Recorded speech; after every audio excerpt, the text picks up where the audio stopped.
Hi, this is Herb Shapiro of the Dr. Vax channel. And today we're going to learn how I printed these bud vases that my wife wanted for an upcoming party. They're designed to take the either glass or plastic inserts that you can buy online for flowers where you fill them with water, in which case you don't even need to be sure that your print is waterproof.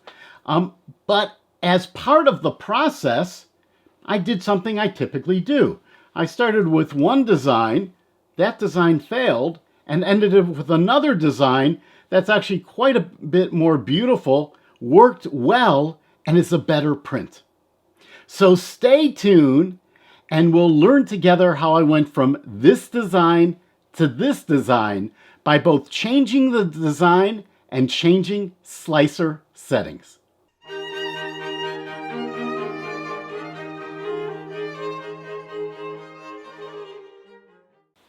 If we look at these two designs, we'll see there are a variety of problems with this one.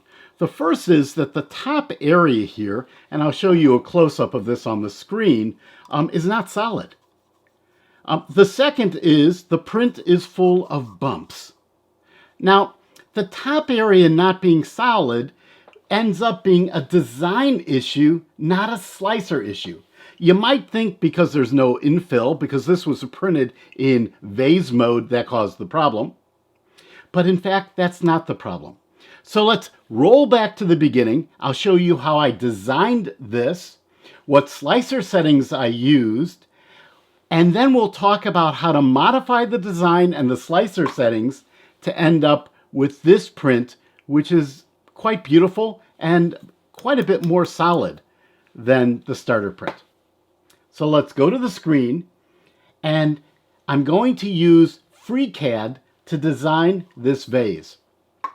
But this isn't a FreeCAD tutorial. I'm not going to go through all of the detailed steps, but I'm going to give you an idea of the possibilities of doing design yourself and things you need to think about when you're doing those designs.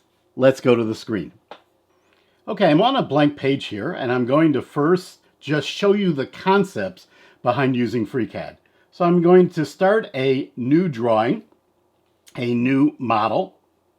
I'm going to go here to Tasks, create a body, and create a sketch. I'm going to create that sketch on the XY plane. And if you watch a FreeCAD tutorial, you'll see that in a FreeCAD or a parametric design system, you start with a two-dimensional sketch, and then you extrude that or pad that or revolve that. You would do a transformation to create a three-dimensional object. In this particular case, I'm going to start by creating a rectangle. We're going to go to our origin so that one point will start on the origin. And then we'll pull that up there. We'll click a second time, then we will right-click to define our rectangle. We could make this as wide or as narrow as we want.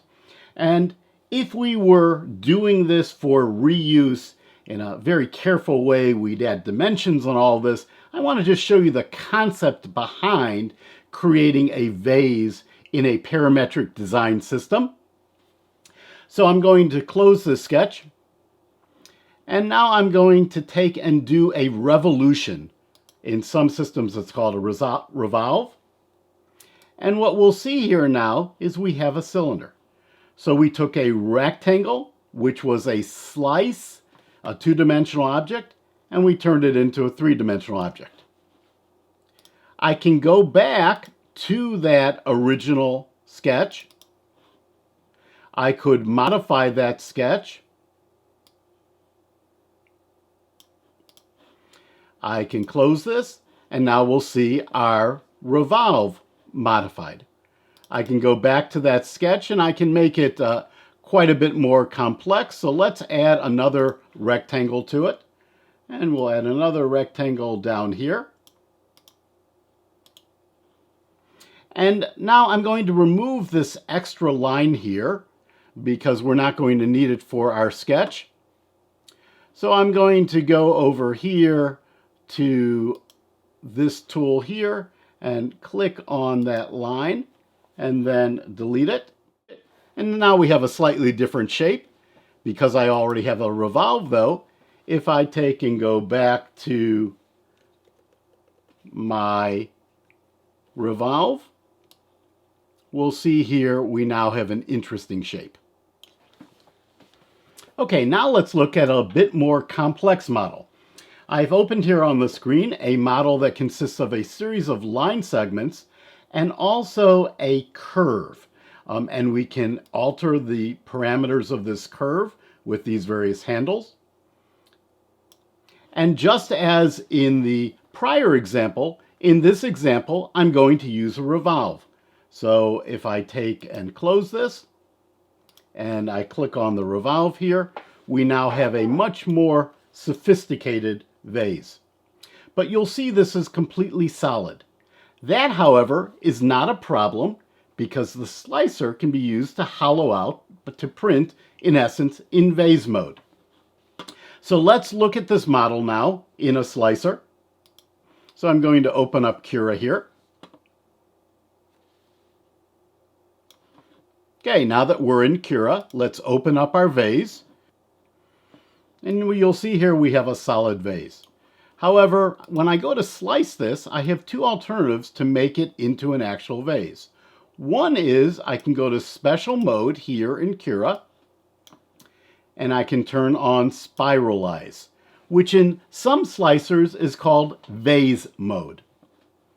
Now if I go and I slice this, you can see it'll take 1 hour and 9 minutes to print at this low quality 0.28 millimeter layer height, like this. If I go to preview here, and I scroll down a bit, and we rotate, you'll see that this vase is now hollow. And the reason is that in vase mode, we're telling the slicer to not print any top layers and only print a single perimeter all the way around. That makes it print very, very fast, but if you look at this model here, it's pretty flimsy. Now, what if I want this effect, but I want a heavier duty model? Well, there's a very interesting way to do that. We're going to turn spiralize back off. This time, we're just going to go to infill, set the infill at 0, go to shell, and set the top layers to 0. Now what the slicer is going to do is no infill, no top layer, but it's going to use the actual wall dimensions. It's going to take a lot longer because instead of going around one time, it's going to go around multiple times at each layer, but we're going to get a much stronger print. So you can see instead of taking about 1 hour and 9 minutes, this is what, 1 hour and 33 minutes. If we go to preview mode, you'll see that we have a model that is still hollow, but at each individual layer, let's see if we can zoom in a little bit here. At each individual layer, the print head's going to go around twice instead of once. So that's the way to do vase mode manually to get a thicker model. Okay, so I sent this to my Ender 5. My Ender 5 is heavily modified. It has an all-metal hot end. It has a C-mean CNC extruder. It actually has a 32-bit processor board. So I don't know if it's really an Ender 5 anymore, but it's an Ender 5 style printer. And this was the result. Now, this was printed at 80 millimeters per second, so relatively fast, 0.28 millimeter layer height, so a very coarse layer, but that doesn't explain what happened here. And even more importantly, if you look at the close-up, what are all these bumps? So let's resolve these issues one at a time. First, what happened here? Well, the first thing I thought is maybe it was because infill was set to 0. So just for the heck of it, I printed one with minimal infill. It came out exactly the same. So what's going on? I had an aha moment. I told this model that I didn't want any top layers. As this surface gets close to horizontal, the slicer thinks it's a top layer. So it's not going to print it completely. Now, it's very interesting how this failed because it did print something here. It just didn't print it properly. So clearly not having a top layer in the middle of the model when you have a horizontal surface is going to cause you problems. So what's the solution for that? Well, I guess I have to actually design a vase. That means I need to design something where there's a hole in here that it's not solid. So let's go back to FreeCAD and see how we do that. And we're going to open the version 2 model. Open that up. And you can see that that looks on the screen very similar to this. Now let's go to our actual model and look at our sketch that's underneath the model. So we're going to turn the revolution off and just look at the sketch. And you'll see in this sketch, we actually have this notch here. And the notch is going to cause the opening. Now if we go into edit mode on the sketch, you'll see it's quite a complex sketch.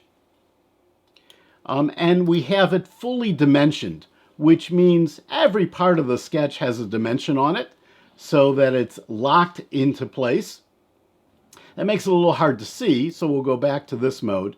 And we can see that there's the sketch, and now if we rotate it, we end up, and you can see the outline of the sketch here, we end up with a model that has a hole in the middle. Okay, now, how are we going to slice this? Well, we don't have to do anything special. We go into our slicer, and we print this as a standard model. However, it's going to take longer. But since we really don't care about how solid this bottom half is, we can set the fill very, very minimal, 5 or 10%. And so while it will take longer to print than this print, it will work and end up with a very nice design. Now, in fact, when I was changing this design, you'll see I changed the aesthetic a bit also. That's something you can do with 3D printing very quickly because you don't have to go back to a machine shop and have molds made. You just make a minor change to make it look more beautiful. Now, what about these bumps? Well, let's go and take a look at that issue. If you look at the screen now, you'll see I have a screen capture where I'm looking at this model in Meshmaker. And you'll see that the model is made up of many, many small triangles. That's how it's represented mathematically. When our slicer goes to take a slice of the model, it intersects a series of those triangles. Everywhere there's an intersection between those two triangles, the printhead's going to change its direction a little bit. So it's going to print a little bit of a line of plastic, it's going to stop, start printing another line of plastic, stop, another line of plastic. Each time that printhead stops, there's potential for a blob. These blobs are caused by plastic oozing out slightly out of your model. Because we're not going from printing a line to traveling, where you're not printing a line, there is no retraction. If you were going from printing a line to stopping, moving somewhere else, your slicer would retract. When it retracts, it pulls back on the filament. It actually doesn't pull it out of the printhead. It just reduces the pressure on the printhead, so less plastic oozes out of the hot end, out of the nozzle. But in this case, there is no retraction. So how do we eliminate these blobs? Well, maybe we don't need so many triangles. Maybe we don't need so many intersections in order to make this look round. And so in the slicer, at least in Cura, there's a capability to have it smooth out, reduce the number of individual segments it's printing. That's in the Mesh Fixes section. Let's look at that on the screen. In Cura, Mesh Fixes, you have two parameters we're going to look at right now. One is called maximum resolution. If you set that to a bigger number, the slicer will eliminate some of these segments and convert them to a single combined segment. So the yellow segment is a single combined segment. The original white segments are the segments that would have been naturally produced. Now the red line indicates how far that new yellow combined segment is going to be from the natural position. And if that deviation is going to be more than the parameter set in your slicer, it will not smooth it out. So let's look at this in Cura. And you can see in this picture that we've changed the maximum resolution from the default. The default is 0.05. We've moved it all the way to 1/2 of a millimeter. But if that change is going to cause the deviation to be over 0.05 millimeters, then it will not smooth it out.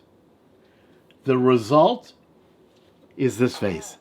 It's very, very solid because it's printed with traditional walls. It did take about twice as long. It takes about 2 hours to print this versus a little over an hour to print this failed print. But you know what? A 1-hour failed print doesn't do you any good. And it's going to be perfect with real roses that require water for our upcoming family gathering. Well, folks, thanks so much for watching this. I hope this was helpful. You learned that it's both the design of your model and slicer parameters that impact your print. Having no top layers, which occurs with Vase Mode, or if you do it manually, resulted in this failure. Having too low of a maximum resolution, 0.05, caused this problem. Now, this is still not an absolutely perfect print. How do I make it even better? Well, I reduced the layer height. That's printed at 0.28, which is really quite a coarse layer height. I slow down from 80 millimeters per second, and I may find that I need to fine-tune my temperature. Fine-tuning your temperature will also reduce blobbing. If your temperature is too high, you get more blobbing. If your temperature is too low, you potentially get under extrusion. Once again, thanks so much for watching. If you enjoyed this, give me a thumbs up, subscribe to the channel, recommend these videos to your friends, and let's continue to learn things together.